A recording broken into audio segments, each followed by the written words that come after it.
All right, let's welcome in from 93.7 The Ticket on 3 Husker Online, the one and the only Steve Sipple, who joins us now. Good morning.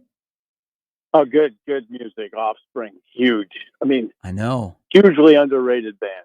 And you're pretty fly for a white guy. Yeah, I wouldn't say that, but there's some Offspring in the '90s that was incredible. Agreed. The last time you dressed up for Halloween, you were what? I don't remember. I stiff-armed the whole thing about age 7. I told my mom I thought it was dumb. I'm a horrible curmudgeon about Halloween. I never got it when I was a kid. And I think I was done with it before second grade. Wow. So you didn't like candy either, huh? I mean, I thought it was kind of ridiculous to have a big bowl of candy. And honestly, we started boxing when I think I was 6 or 7, and it didn't really jibe with that. Okay. The whole thing, I just felt it was ridiculous. Boxing took away from your Halloween? Well, you can't. I mean, it's the whole candy thing. So you had to stay in shape. Yeah. When you were 7? 6. Oh, it was. You'd be surprised. It was like we went in. We started really early, and it's around that time. I don't know if one had a lot to do with the other, but I do remember. I do remember just saying, do I have to do this? That sort of thing. Wow. Okay. So your light is turned off then tonight. Well, I'm at the Ghost tonight. Yeah. Oh, he's okay. here in Yeah, Omaha. All right. So it I'm really at is. Holy Ghost. No, my light's not turned off. If I'm around, it's on. But tonight I'm out. Okay. All right, so when you come here to Omaha and you get to talk to the fine folks that every Thursday show up at Holy Ghost, you talk to your subscribers on Wednesday on the chat. You got your radio show. You got the YouTube comments on all the stuff that you, Robin, and Sean do. I asked this question because now we go into the final month, and it's an important month for Nebraska in so many ways to finish 24 and to go to 25. Do you think people are enjoying this season currently at 5-3? Oh, there's a question. I mean, it's a subjective question, though, Gary. It depends. I've enjoyed it. But now I'm a certain age now where I have those self-talks where like you just tell yourself to enjoy every day. I mean, and enjoy every game. And I really enjoy the games. Really do. Really love going on these road trips. It's not like I have any kind of disease or anything that's terminal, but I'm at 58 and I recognize that I'm not going to be doing this forever. And I kind of look at things a little differently. I love the football season. That's me though. I can do this. This is very fortuitous. I had a conversation driving to my show this morning with a friend. It was at 5:20. That must be a good friend if you're talking to him on the phone at 5:20. Oh, he's a really good friend. He's a really good friend. I warm up my voice sometimes. I was told don't go on the air without warming up your voice because you sound awful. Oh. So I will try to seek people out to talk to them before the show. He told me that if Nebraska were to lose to UCLA, he will sell all of the memorabilia he's accumulated over the years and be done with it. Be done with the whole thing. And because he hasn't enjoyed the season. And I was a little taken aback by that. Not everybody's that extreme, but it was, since you asked the question, it just come to mind what he said, because I was like, wow, really? I'll say his name is Greg. Wow, Greg, why? Really? But he's kind of fed up with the conversation this week about coming close to Ohio State, not actually closing that deal. But I don't know that he's representative of the fan base. He's not representative the way I feel. I really, really am interested and enthusiastic to see what happens in these last 4 games, because it's going to tell you a lot about Matt Rule's program. Yeah, agreed. I'd ask this for people like Greg and other people who are just His not. name, by the way. I know, that's why I had to say it that way.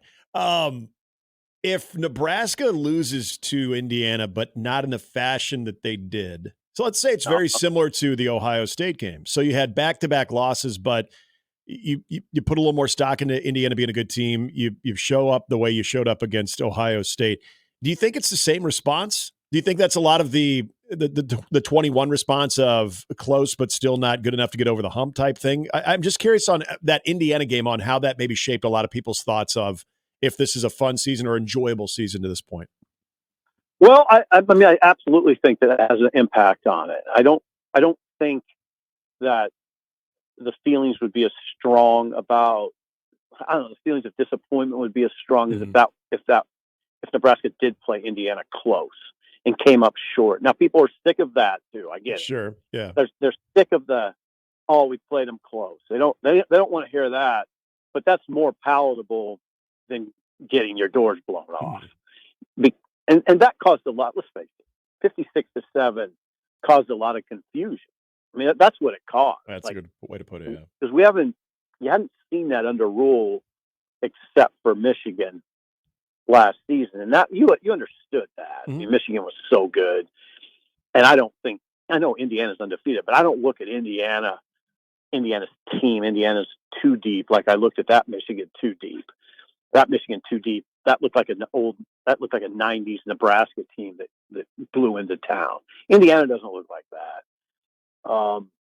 So yeah, I now I'm interested.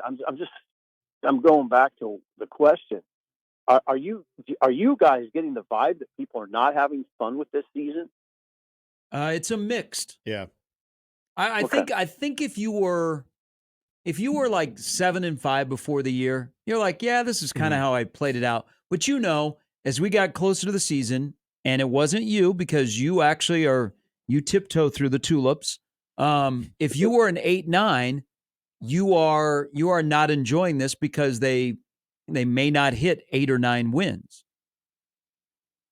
It's the balance. They may though. Yeah, they could, and then it changes your opinion. You're like, oh yeah, I'm enjoying this year. Right. I think it's what Matt Rule is doing is in an interesting spot, and I think this is what I took away from him sermonizing after the game on Saturday.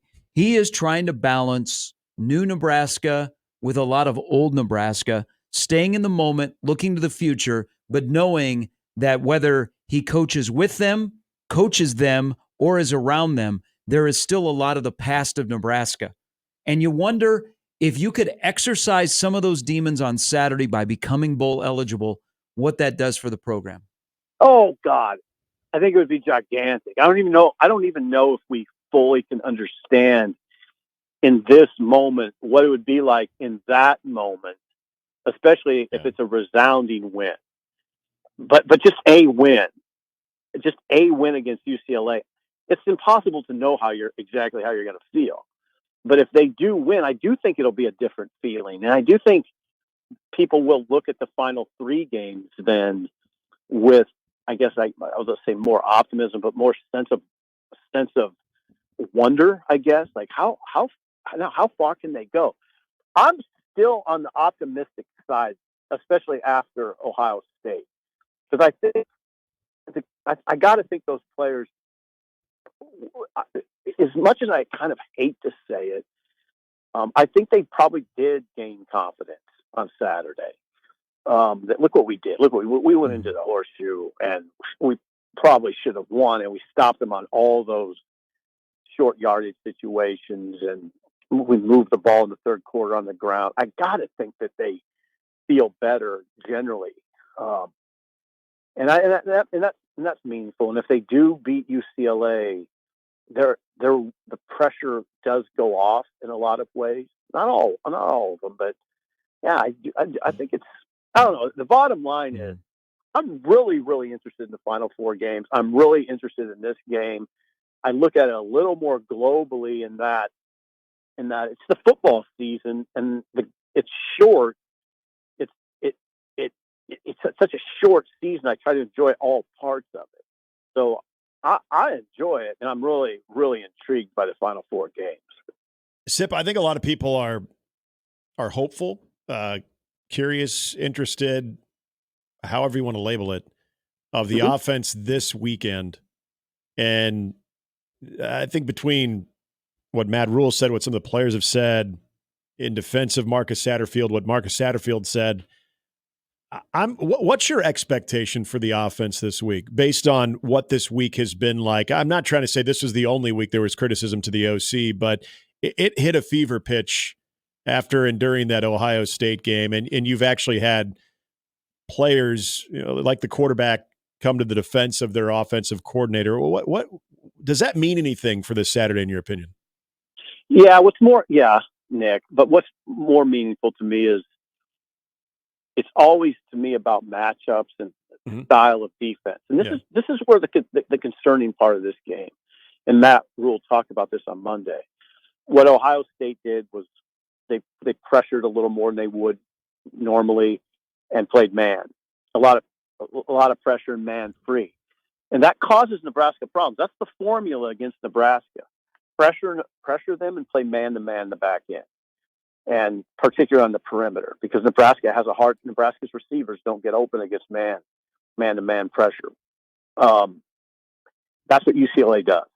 Okay. So that aspect of the matchup, that's what probably concerns me the most. UCLA, that's how they play defense. They don't have to switch into that. They're not a zone team that has to figure out how we're going to play more man this week. Well, I know we're not used to it, but we're going to do it. No, that's what they do. So all these questions about Satterfield and Nebraska's offense, to me, I just don't look at it as a play calling issue. Am I in love with the way he calls plays? No. But I also recognize Nebraska's got some serious deficiencies on that side of the ball. And a lot of it is their perimeter guys don't beat man coverage very often. You don't see them running by guys. That's why you see all those pass interferences like against Purdue. Yeah. That Dylan throws it knowing that they're not winning. They're not running by the corner, but the corner is being physical with them. So we got a chance for a PI. It'd be nice to see those Nebraska perimeter receivers winning battles against man-to-man coverage, but they don't do it very well.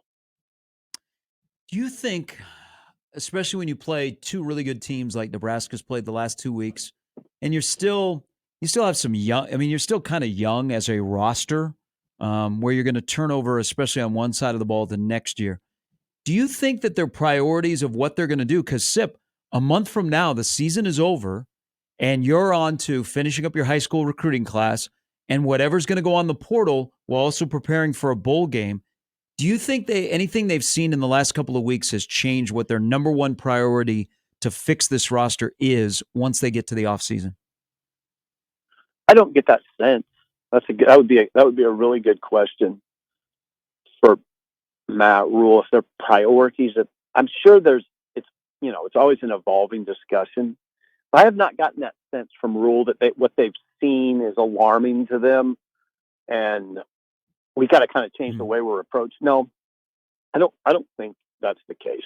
Because I think like an offensive line, do you feel comfortable to say that maybe Nebraska has found their starting left tackle for next year, who's currently playing there? Okay, I do think that.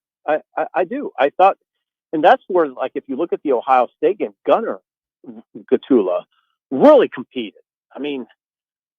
I liked the way I liked his body language in that game. He wasn't backing down from anything.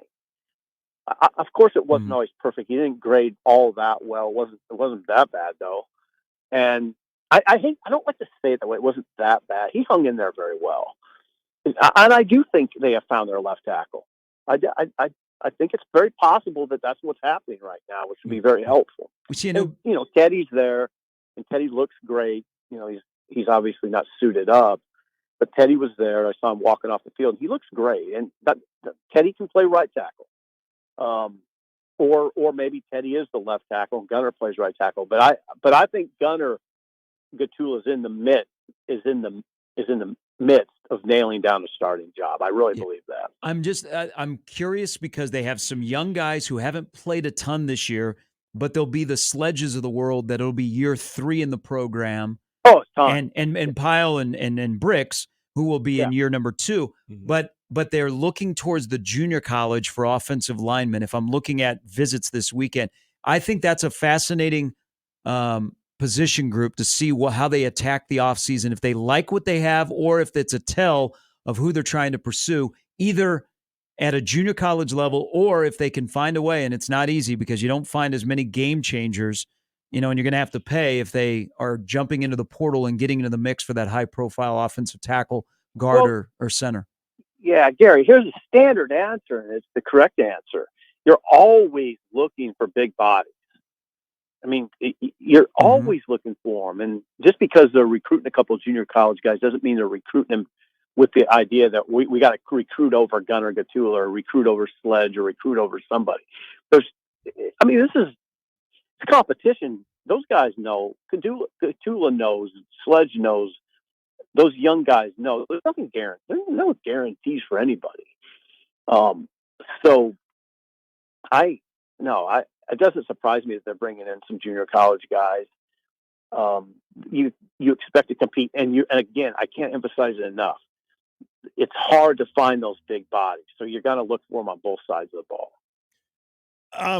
Speaking of young guys too, and obviously he's been playing, will be a big part of this going forward too. And Dylan's month of November, Sip, you want to see what would lead you to look at this season as in its entirety and say that was a successful season for Dylan? That the progress needs to look like what in the month of November?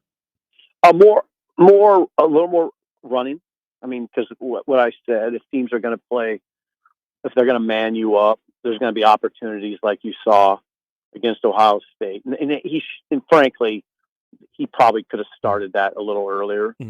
But he can do it, and he's worked on it. It is something he's been mindful of, and he looks good doing it. And I'm not talking about running off zone reads with Dylan Raiola. I'm talking about when he drops back, the teams are in man, and there's nobody on. There's nobody accounting for the quarterback, and there's open fields. Go, just go, go. He did it. He did it against Ohio State. It wasn't just a 38-yard run. It was I think it was the second or third series. He had 3 scrambles, 5 yards, 5 yards apiece. So it'll be there. Do that. As far as what else, it's always about consistency. I think achieve a measure of consistency. Those, when you talk about youth, really in any sport, what you run into is some inconsistencies. Any sport, and so I'd like to see just consistency. And with Dylan, I always say the same thing. I just like to see him operate with a little bit more urgency. When there's a, I just like to see. I'd like to see him flustered a little bit more actually, and react to it. Get your feet set and throw. Go. But I love Dylan. I love what he's doing for the pro. I really do. He's so well prepared. Rule said something really important this week when he said he often sees things so quickly, sees things before other people might see him, and he speeds up and wants to kind of get to it. And that's what he did on the throw to Banks when he missed Banks. He checked to that. He saw what was happening, and then he was just a little too fast. So in that sense, I guess you want him to slow down. But generally, I just like to see a little bit more urgency from Dylan. But he's handling this all very well. Sip, as always, we appreciate it. Have a good visit tonight with all the great folks over at Holy Name or Holy Ghost. Yeah. I hope it's a good crowd on Halloween, and we'll have a good talk. All right, we'll see you on Saturday. Have that good talk. All right, God bless. Thank you.